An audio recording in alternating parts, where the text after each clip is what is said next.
Hello guys, we will study about the effect of dielectrics on electric field. Okay, so electric field, potential, capacitance, charge, electric potential.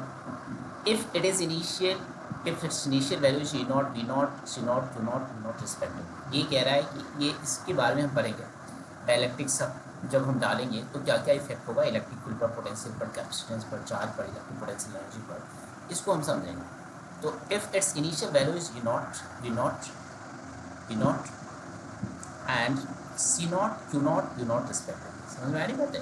तो अब जैसे case first, battery is connected and dielectric is inserted. ये कह रहा है कि battery से connected है और डायलेक्ट्रिक को इंसर्ट करते हैं. तो this is the capacitor and this is the dielectrics that will be inserted between the plates of capacitor. तो जैसे ही हम बैटरी से कनेक्टेड रखेंगे तो कैपेसिटर्स के क्रॉस जो पोटेंशियल डिफरेंस हो वो यही रहेगा, V equal to V naught. But capacitance के टाइम्स इंक्रीज कर जाएगा इनिशियल वैल्यू पर.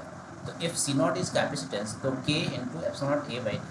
तो ये सी नॉट की जो वैल्यू है ना, वो epsilon naught A by D. तो के टाइम्स हो गया, K times epsilon naught A by D है ना. And now E, so V upon D and V equal to V naught, because there is no change in potential because the battery is connected. तो cell के अंदर का जो potential होगा वो change नहीं होगा. क्या बातें समझ में आ रही. नाउ चार्ज, तो चार्ज क्या होगा, सी नॉट वी नॉट ना, के टाइम्स ऑफ कैपेसिटेंस. तो के टाइम्स बढ़ जाएगा तो K times of C not, तो सी नॉट वी नॉट, तो K times of Q not.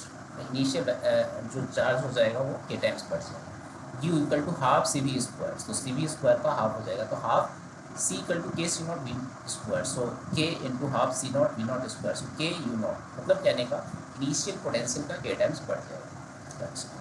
तो ये बात क्लियर हुआ कि जब हम किसी कैपेसिटर में डायलेक्ट्रिक्स को डाल देते हैं और बैटरी को कनेक्टेड रखते हैं तो उसका कैपेसिटेंस तो बढ़ेगा ही, लेकिन पोटेंशियल हमेशा सेम रहेगा. इलेक्ट्रिक फील्ड भी सेम रहेगा बिकॉज पोटेंशियल पर इलेक्ट्रिक फील्ड डिपेंड करता है. चार्ज जो है वो सी वी नॉट होता है, तो के सी नॉट वी नॉट हो जाएगा, तो K times of Q not हो जाएगा. अब पोटेंशियल एनर्जी जो होगा वो K times of initial value का हो जाएगा. तो पहला वाला वैल्यू है उसकी के टाइम्स इंक्रीज कर जाएगा. अंडरस्टूड. तो ये हो जाएगा आपका